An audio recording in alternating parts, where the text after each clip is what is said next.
Hello, everybody. Um, this is Yitzi. I'm currently away from Baltimore, but I wanted to give you a description of how the Yelp process works. So essentially, there are two steps. Number one, we make sure that for the first two pages of the Google search results, first two pages, approximately the first 20 searches, there is nothing negative at all about the company. So, for example, let's say we're talking about an expensive restaurant that's a good restaurant, but they have 3-star Yelp reviews, and that's what comes up when you search the name. You see right away, you see 3 stars. So we'll make sure that the Yelp reviews are pushed down below the first two pages. We could push that down, and also make sure all the other references to the restaurants are all positive and nothing is negative at all. How's that done? Is that magic? So the way it's done is as follows. Basically, as you know, every website has an internal score called a domain authority ranking. Basically, the score could be 50 or 60 or 90, and basically their internal score is what ranks it vis-a-vis the other things when you put in a particular search term. So what we do is we make sure that all the other assets, so for example, let's say a social media profile or an article about them, or their own website, etc. All those other assets that are give a positive presentation about the company, they all rank higher. They all have a higher domain authority score than the negative things. So that's what we do. So in some cases we can actually de-index the negative search results, but that's not common. But more likely, what we can do is we'll just outrank the negative things. This way, the first two pages are all filled with positive things.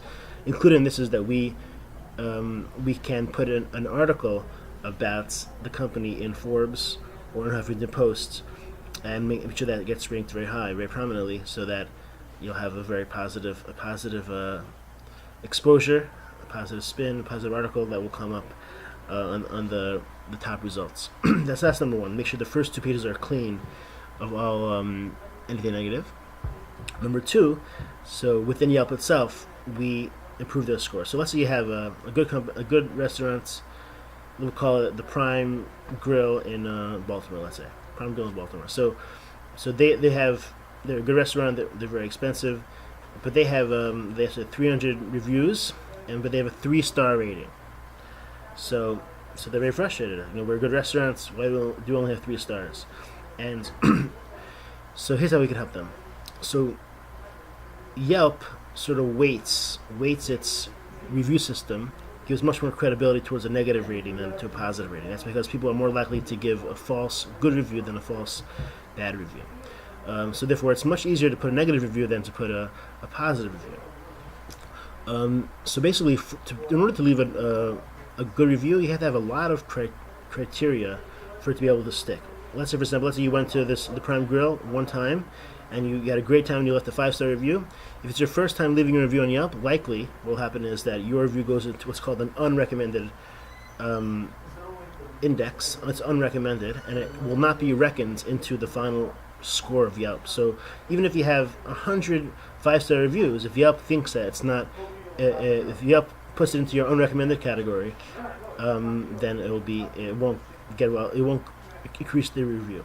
So what we do is as follows. Number one, we can, if a person has a negative review, there are certain times that you're able to actually get that removed. If, for example, if things can be proven to be not inaccurate, or the other criteria that could be allowed to be flagged and reviewed and removed by Yelp. So that's one process we can work using our knowledge about which things particularly Yelp is careful about. We can have it flagged and encourage review. That doesn't happen all the time, but instead what we do is we focus on increasing its score to a 3-star to a 4-star, and potentially down the road even to a 5-star, which is more difficult.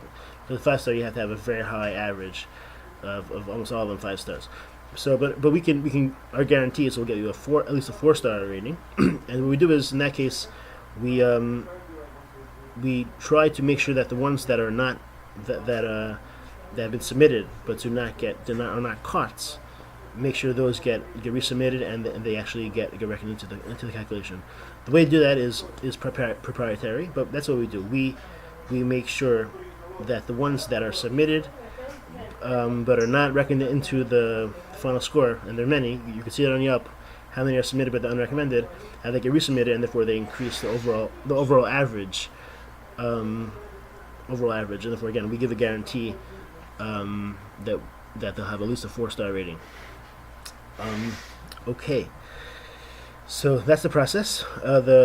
The general cost of this is it's $5,000 for an entire year, so it's $2,000 to onboard, $2,000 to start. That's due at signing, and then it's $250 a month. What that includes is it includes that we will manage the reputation for a year, make sure that the first 2 pages are totally clean, an entire year, nothing negative. Number 2 will include a Forbes or Huffington Post article about them that will be ranked very high, and that will be included in the first page of their results. And number 3, we will make sure that their Yelp rating goes to at least a 4-star rating, and we do that by either taking away the negative reviews, or by increasing the positive reviews of the ones that were submitted, but were not reckoned by Yelp's final score. There are other ways to get reviews, obviously, which is to do personal outreach to the existing client base, and to make it easier to leave a review, like for example to put a Yelp badge on the client's website. There are other ways as well to increase the review. But the easiest way is simply just to deal with the existing review core. Okay, hope that explains things, and I'm happy to clarify anything else. Take good care. Bye-bye.